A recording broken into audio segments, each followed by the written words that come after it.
My husband is lying in bed, his eyes fixed on the television, but something about his posture bothers me deeply. He seems tense, distant, and that worries me. For a few days now, I have noticed a change in his behavior, a silent distance that I cannot decipher. Even without speaking, his body tells me that something is wrong, and this creates a void between us. As I watch him, a mixture of desire and frustration invades me, and this feeling only grows. From the first day, his presence attracted me. There was always something irresistible about him, something that made me want to always be close to him. But now, even though we are just a few centimeters away, I feel that a distance separates us that I do not know how to measure. I try to get closer, I try to understand, but it seems that he moves further and further away, leaving me alone with my thoughts and feelings. Inside me, there is a heat that I cannot control. It is the desire that still burns for him, the same desire that has always been there, but that now mixes with a silent pain, the result of frustration. I want to get closer, I want to break through this invisible barrier, but with each attempt I feel like I have failed. My husband's father used to be someone who soothed this kind of tension in me, someone who brought a necessary calm. But now, this heat continues to grow, without response, without relief. The room is dark, the only light comes from the bedside lamp, which bathes the room in a soft golden glow. It is a light that should be cozy, but it only highlights the distance I feel between us. He is so close, but at the same time so far away, and this feeling of emptiness consumes me more and more with each passing minute. I move cautiously, feeling the lace of my nightgown slide gently over my skin, each light touch amplifying the tension that hangs between us. The rustle of the fabric mixes with the rapid sound of my heart, as if each movement of mine could break the fragile silence that envelopes the room. I approach him slowly, hesitantly, trying not to break the tenuous thread of intimacy that still seems to unite us. "You know, darling," I whisper, almost afraid that my voice will break the moment as I slowly advance towards him. My lips lightly touch his neck, just a delicate touch, an attempt to rekindle something, to feel a response, any reaction that shows that he is still with me in some way. "I think it's been a few days since I noticed you distant." My voice comes out soft, with a lightness that disguises the deep concern that grows inside me. I try to sound relaxed, almost playful, but deep down I carry a weight that I cannot hide. With every word I speak, there is a mixture of fear and hope. Fear that he will continue to pull away, hope that something in me can still reach him. "Remember that you have me to listen to you if something is bothering you." My words float in the air, wrapped in a silent promise of support, but also in a desperate attempt to create a connection that seems to be slowly fading. I feel the heat of my own body contrasting with the coldness that seems to emanate from him, and this invisible distance hurts me more with each passing second. He finally looks away from the television for a brief second, and his eyes, cold as marble, meet mine. "There's nothing wrong with me, honey. Everything is fine," he says with a cutting indifference, like a blade piercing my chest. The coldness in his voice echoes inside me, creating a distance that feels increasingly insurmountable. I'm just watching the show, relaxing, because I want to sleep in peace. My hands, which were delicately running down his arm, stop instantly. His words freeze my movements, as if the warmth I was trying to convey was blocked by an invisible wall. I feel a silent pain spread inside me, but even so, I try not to let it push us further apart. I try to soften the moment, looking for a way out of the heavy silence that has settled between us. "How about I relax for you?" I suggest in a lower tone, almost a whisper, my voice heavy with a desire that has not been reciprocated for some time. I try to sound light, playful, but the vulnerability in each word is impossible to hide. "You know, it's been a while since the two of us." "Well, nothing." The sentence comes out unfinished, as if I can't find the right words to express the emptiness I feel. The silence that follows weighs more than any answer, and the distance between us seems to grow, despite being side by side. Inside me, a silent battle rages. The desire to rekindle what seemed lost, to reach the person who was once so close, now slips away like sand through my fingers. I pause, searching his face for a flicker of desire, a small spark that tells me he misses us too. "I think I need you to give me, you know, as the boys say, my fair share of it," I say, expecting a smile, a gesture that shows he understands. Instead, I'm met with an icy stare that takes my breath away. His eyes, once warm and protective, now feel like an impenetrable fortress, and it cuts through me. "I'm not ready for that right now," he replies, his voice so cold it tightens my chest, as if an invisible hand is strangling my heart. His indifference paralyzes me. The pain I feel is almost physical, and my breathing becomes slow and uncontrolled as I try to process what I've heard. I lean back slightly, and the soft fabric of my nightgown brushes against the bed, creating a barely audible sound that seems to amplify the silence between us. And when will you be there for that? I ask, my voice sounding more fragile than I would like. The words come out thick with anxiety and a deep longing for connection. Each minute that passes without an answer seems to stretch on forever, and the uncertainty tightens the knot in my stomach even more. The vulnerability I feel is overwhelming, and I realize that I'm fighting not just for our intimacy, but for the very essence of what we were. With each passing moment, the space between us seems to widen, leaving a deafening echo of what could be. My voice comes out harsher than I intended, anger building inside me like a volcano about to erupt. Or is it that, do you have another place to get rid of your desire? The question escapes my lips, filled with a desperation that I can't hide. He snorts in contempt, a low sound that reverberates in the room, full of disdain. Think what you want, he answers, turning completely, his back to me, as if he wants to erase me. The lack of remorse in his words hits me like a blow. But let me rest, because with this attitude of yours, you don't even inspire pity. His words hang in the air like poison, each syllable slowly spreading to every corner of the room, making the atmosphere even heavier. I watch him, anguished, as he covers himself with the blanket, creating a physical barrier between us that seems impossible to cross. The simple act of covering oneself becomes an insurmountable wall, and I feel a cold that does not come from the environment, but from within me. In that moment, the silence becomes thick and oppressive, as if the space around us is compressed by an invisible pressure. The only sound is the wind outside and the soft creak of the bed beneath his weight as I lie in the dark, watching his back. It feels like an impenetrable wall, a fortress that shuts me out of any connection we once had. Every beat of my heart echoes in my mind, a cruel reminder of what's at stake. Sadness and frustration twist into a tight knot inside me, and the distance that forms between us suffocates me as I search for any sign that there's still something about him that wants me near. Sleep eludes me, leaving me alone in the darkness of that cold room. The weight of the blankets on my body barely manages to calm the tremors of my skin, which I don't know if they come from the biting cold or from accumulated frustration. Beside me, my husband's snoring becomes a bitter soundtrack to my insomnia, a low, heavy sound that echoes in my ears like a cruel mockery. He is sleeping deeply, completely oblivious to the turmoil that invades my mind. As I rest, I turn between the sheets, the soft fabric becoming a constant reminder of what is missing. Anger and frustration intertwine within me, forming a tight knot that prevents me from relaxing. I try to close my eyes again, seek refuge in sleep, but the images that flood my mind are too intense. They bring back memories of moments that were once ours, now transformed into distant echoes, shadows of a past that seems so unattainable. The feeling of being trapped in this situation consumes me. I feel like a stranger in my own bed, as if a chasm has opened up between us, making any connection impossible. My heart races as I remember the touches that were once tender, now replaced by indifference. Loneliness is a weight that suffocates me, and the warmth of my husband, which once enveloped me like an embrace, now feels miles away. The darkness of the room reflects the confusion within me, and the cold becomes a metaphor for the emotional distance that separates us. In this heavy silence, I wonder if he ever realized the pain I feel, or if he is so far away that he has forgotten what it is to love. This internal struggle seems endless, and while he sleeps, I lie awake, caught between anger and sadness, desperately wishing things were different. I get up slowly, careful not to make a sound, as if the simple act of moving might alert him to my discomfort. As I get out of bed, the cold floor of the room wakes me even more, the sensation of ice running from my bare feet to my legs, intensifying the restlessness that already consumes me. I glance at the clock on the dresser. 11:30 at night. The silence in the house is absolute, broken only by the distant echo of my husband's snoring, like a cruel reminder that he is completely oblivious to my suffering. I walk to the bathroom without turning on the light, the nightgown sliding over my skin, almost transparent in the weak moonlight that filters through the windows. The bathroom is dark, but the soft light guides me, offering a breach of comfort in the midst of the darkness that surrounds me.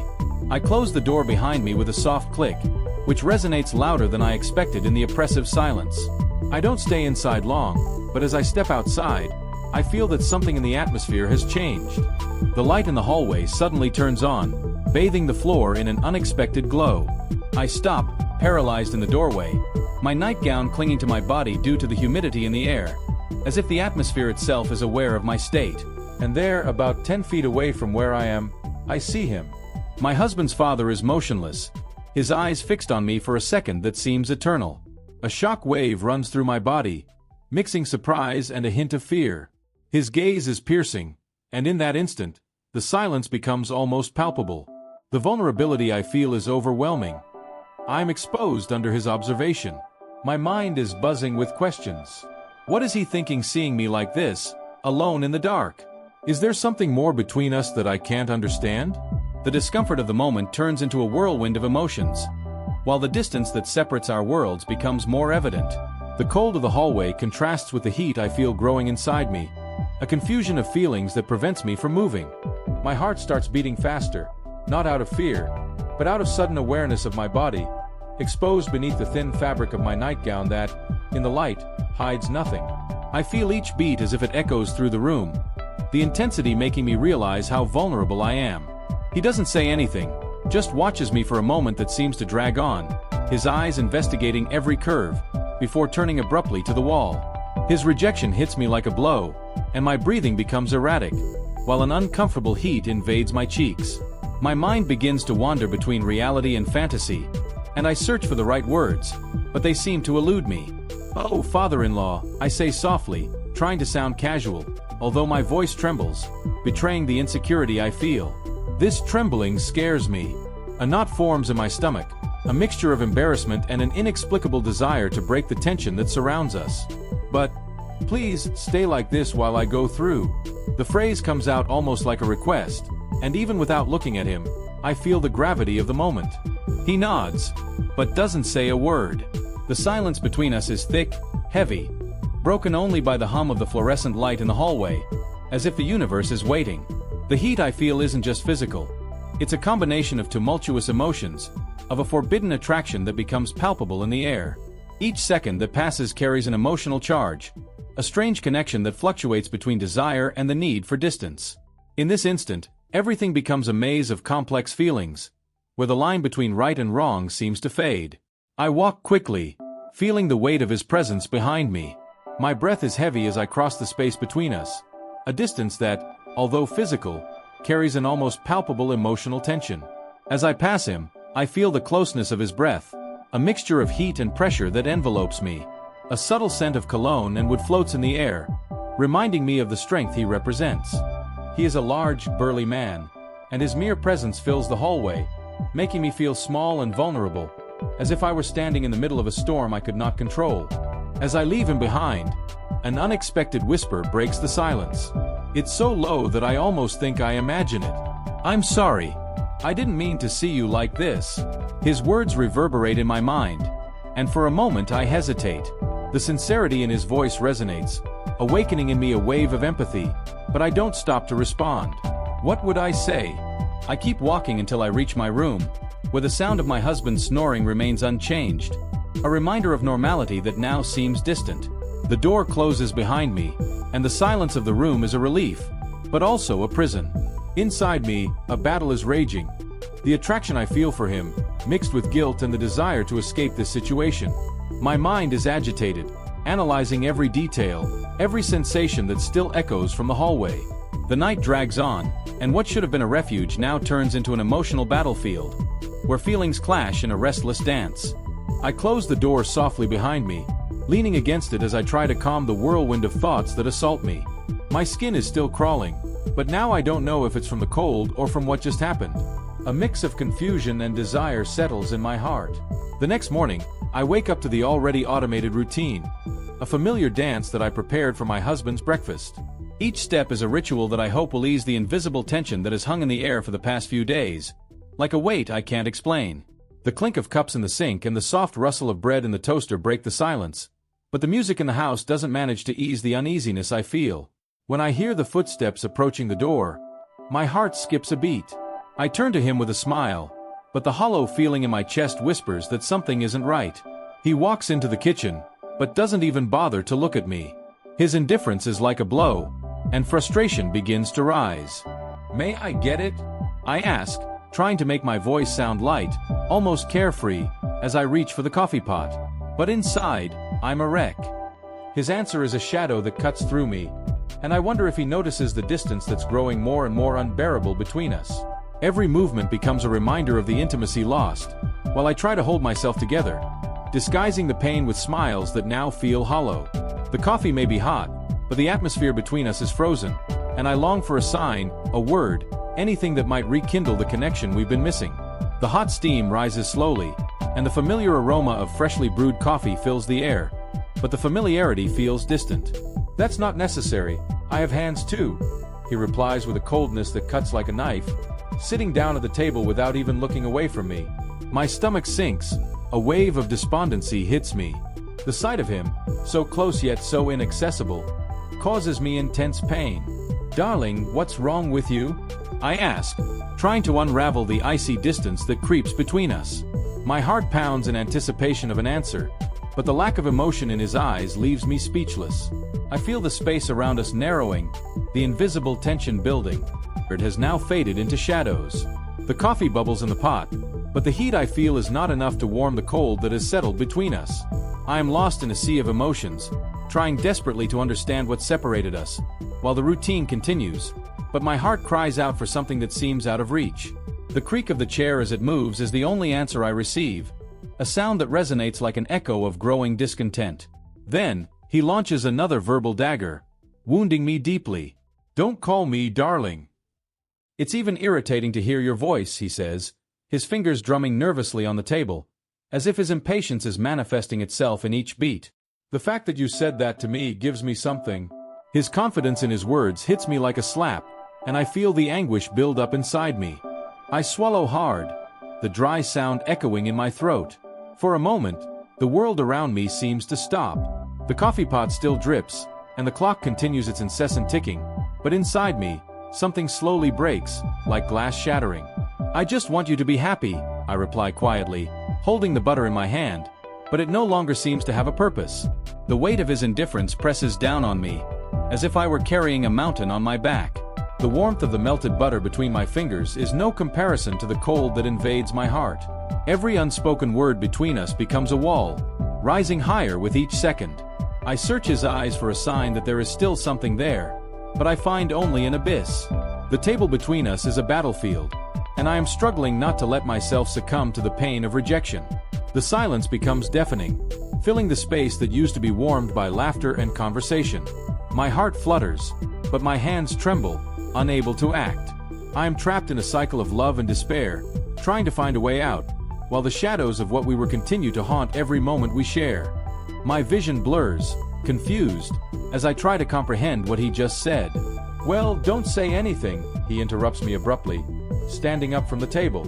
A wave of despair washes over me as I watch him walk away, his coffee cup remaining untouched, as if what was once ours doesn't matter. The chair creaks again, a cruel sound that sounds like a parting blow.